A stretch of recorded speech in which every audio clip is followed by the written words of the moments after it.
Welcome to Mindshift. I'm Brandon. Today is another Saturday short. These are the videos that aim to be around the 10-minute mark as opposed to the longer Tuesday, Thursday, or Sunday episodes. Today I'm reacting to a very quick clip by Cave to the Cross Apologetics as he interviews a professor of philosophy named Tony, and they discuss John Frame's work on atheism and idolatry. That's all the context I have. I don't know much about either of these people or the theologian John Frame, but we're going to see in about this quick minute-and-a-half clip 3 cases that are made that I'd like to respond to. So without any further ado, let's see what we're talking about today. Atheism, he tells us, needs idolatry. You cannot live consistently as a relativist without some constant, absolute meaning in life. You need something in order to live consistently, some absolute meaning in life. You just can't say, no, it's all, movements in the void or whatever. No, you need something to do that. And so you can't live, he says, consistently without something like that. And so atheism needs idolatry. And he says relativists are always dogmatic about excluding non-relativist ideas. For example, when they say that people should not impose their values on others, right?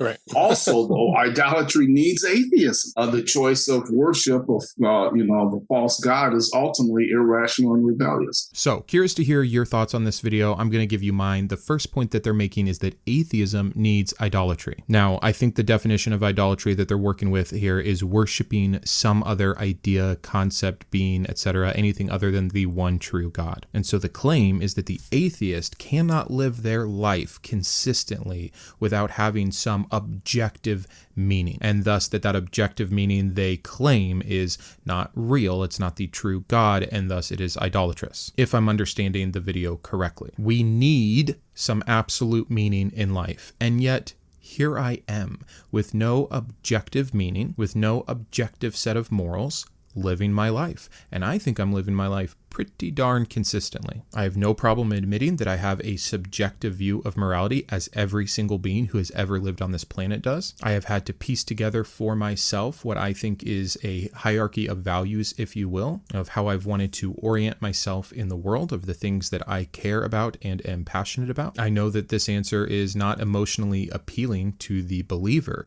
who believes that they have some kind of grounded, rooted meaning. But my meaning comes from a few factors. One is that I am aware, I am conscious, and I do have feelings.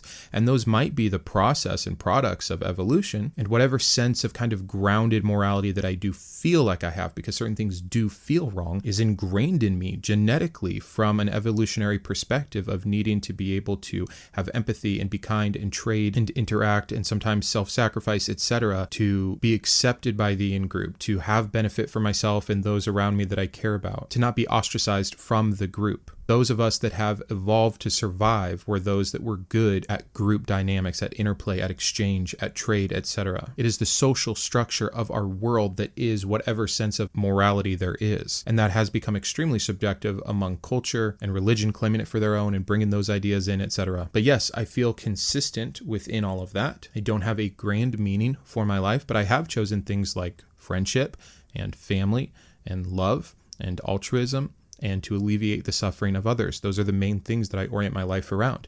And I would say that almost everything I do is consistent in that nature. Does that mean I'm perfect all the time, or that every single thought or every single action I've ever had has been in that goal in mind? Of course not. And neither does the Christian. When the Christian goes out for ice cream on Sunday with their family and they spend $30 at the ice cream shop, is that consistent with their overall meaning to go and reach the lost, to sell their possessions and follow Christ, to follow the Great Commission? No.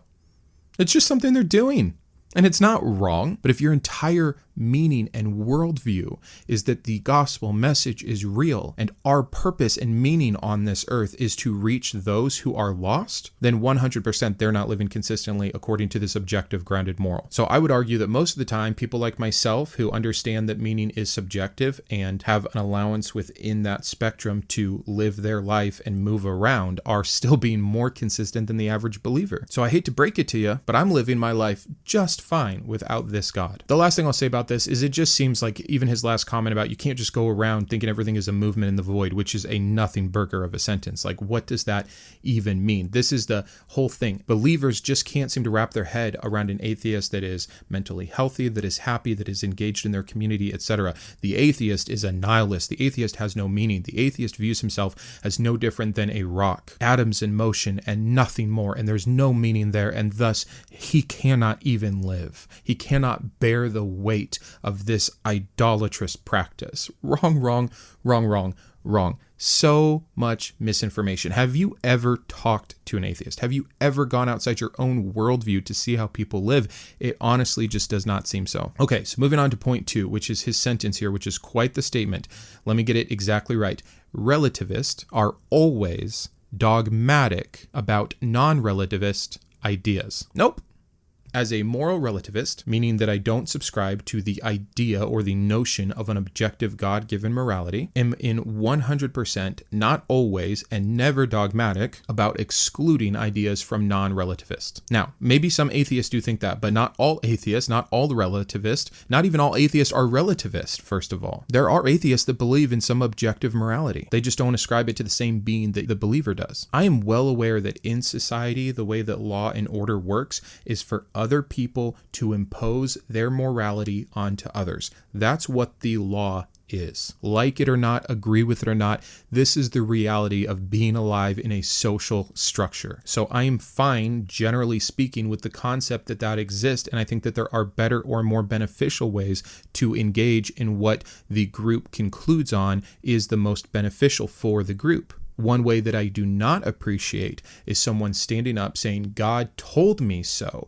This unfalsifiable, unidentifiable source that has revealed something through some personal anecdote to one person, while person B of the same religion and the same belief in God has had something else revealed to them that either might agree or sometimes conflict. Either way, it's not a good way to make decisions or to impose morality. Again, morality is going to get imposed. I am fine with that. That's how it works. But there's a better and more beneficial way to do so and where we get the base ideas from. And it should be looked at things like data and logic. When we say we shouldn't murder people, let's make a law so that it discourages that action. And if that action happens, we can remove those people from the main confines of society. I would like to think that we're doing that because no one wants to be murdered and no one wants the people they care about to get murdered. But if the only reason we're doing it is because a God said so, we're going to have a multitude of issues. Like what happens when that God says it's actually right to go and murder people who are homosexual? Then you get things that happen during the Dark Ages where the church is burning homosexuals at the stake because all of a sudden that is the moral thing to do. So you're right in one sense that I don't prefer that the imposed morality comes from this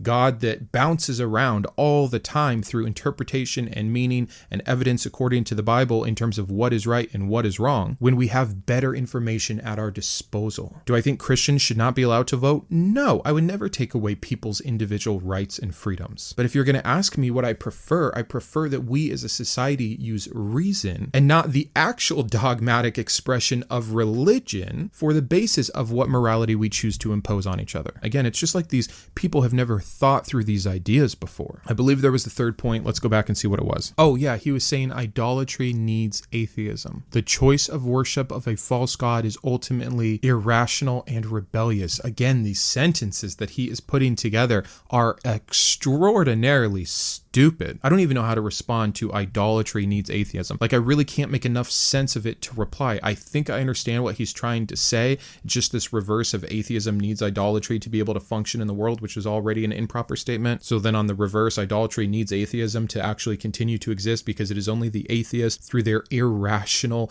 disbelief in a higher being that leads to the actual concept of idolatry. That's wrong. Idolatry actually needs believers. It needs believers who have accepted and admitted that there is a God, someone who created them, someone who should be deserving of worship, someone who loves them, and yet they choose to go and worship something else despite that knowledge. Let's say God exists. Am I idolatrous for not having believed in him and thus living my life according to some other hierarchy of values? I don't think so. You might be able to group me under that, but I think the actual idolatrous person is the person who chooses to act differently than what they've said about what they believe. I immediately think of the Israelites at Sinai. They've just seen this God do the most miraculous works ever, parting the Red Sea, the 10 plagues. He's walking around in a pillar of cloud by day and a pillar of fire by night. He is smiting people left and right. Moses goes up on the mountain. He receives the actual commandments. He sees God. And yet these people have already made an idol, a golden calf that they are worshiping. And we see this all throughout the Old Testament. They continue to make other idols. We see it in the New Testament, except the idols have become a little more abstract, like money and fame and importance, like we see with the Pharisees. Is it not these Christians, these believers, these chosen people who know and believe in this God and yet have chosen to put their worship elsewhere? I think that it is more accurate to say that idolatry needs religion. Idolatry needs believers. And icing on the cake is calling the atheist irrational. I love that. That could be its own video, but we'll leave it alone for today. Today was supposed to be a Saturday short. Hopefully we hit that mark. Thank you so much for being here. Let me know what you thought about these concepts down below in the comments. If you're looking to support the channel, remember we do have a Patreon now. The link is in the description below. And until next time, keep thinking. I wanted to personally thank my top tier patrons, Shawn Skaggs and Jason Rollins, for their incredible generosity, and also thank our first secular scholar patron. All other patrons are listed in the description of each video. Please consider joining this great group if you enjoy these videos or believe in my mission. Thanks, and have a great day.